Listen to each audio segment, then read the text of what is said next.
if we look at the topic of further calculus, so we've looked at differentiating and integrating. What we're going to look at today is taking those two skills slightly further.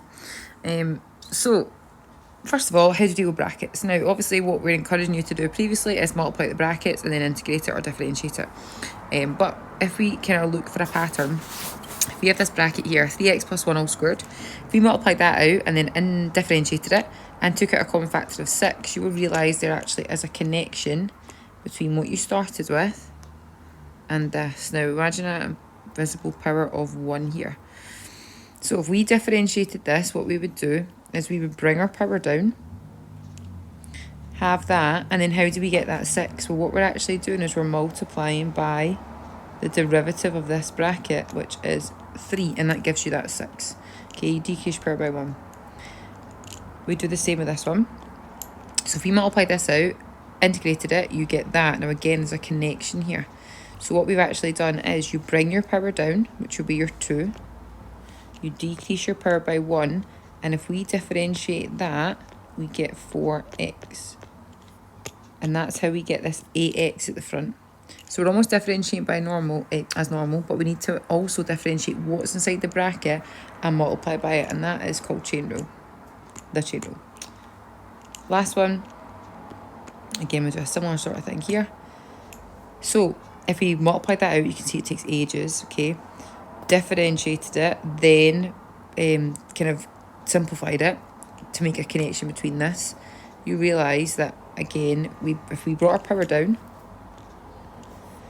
we decreased power by 1, so we went from a 3 to a 2, and we times by the derivative of this, which is 2, then we would get that answer that is there. Now, it's much easier than multiplying it out. As you can see, it takes ages.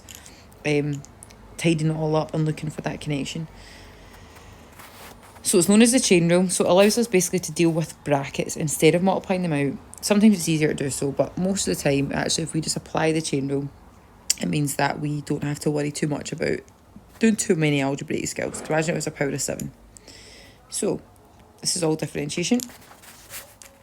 Right, differentiate this. So what we're going to do is we're going to apply the chain rule. So f dash of x. So we do it as normal. We bring our power down. We decrease our power. And then we're going to look inside the bracket. Differentiate that, which gives us 5.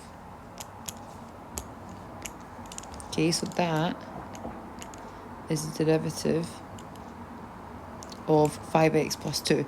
3 times 5 we know is 15. And then that is going to be our answer. So it means it's much, much simpler than having to multiply it out.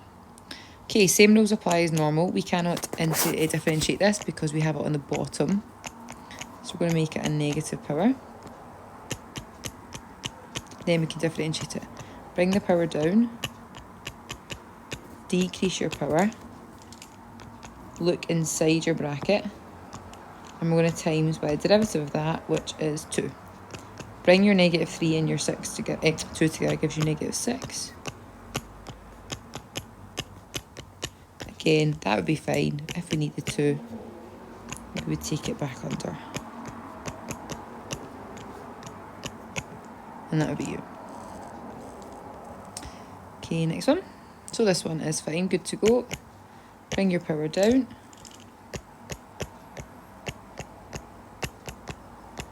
Decrease your power. Look inside your bracket. And we're going to times by that.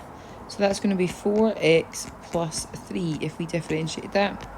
Now you can multiply that by 4, or you could just do 4 bracket 4x plus 3. This doesn't matter what order you write stuff in. I like to put the biggest one at the end. Like so. Don't waste time multiplying it out. None of that business. Just leave it as it is. And just, you could obviously have written 16x plus 12 times by 2x squared plus 3x if you want to. Right, example D. Again, it's not in the right form, so we need to make that a power of a half. Now we can differentiate it.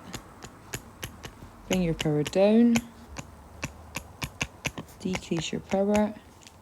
Look inside the bracket. And we're going to times that by the derivative, which is 2. Half times 2 we know is 1. So we're just going to get 1 at the front. You can put the 1 in if you want, but you don't have to. Again, Perfectly acceptable answer. If you had to, it would be 1 over and you'd go back to the square root.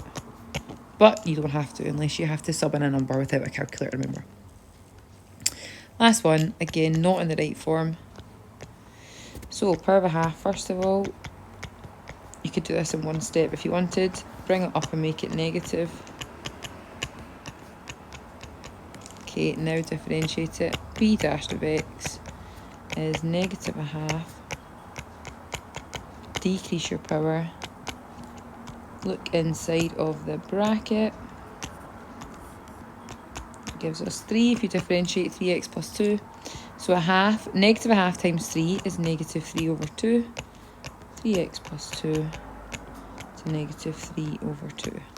Again, perfectly acceptable final answer. If you had to, a wee bit messier. So we're going to have negative 3 over 2 times that. Which again, if you had to, rare that you might, but you never know. That'll be the square root of that all cubed. Put that in the bracket. So, chain rule for differentiation. Apply your normal rules, bring your power down, decrease your power, but you need to times by the derivative of the bracket.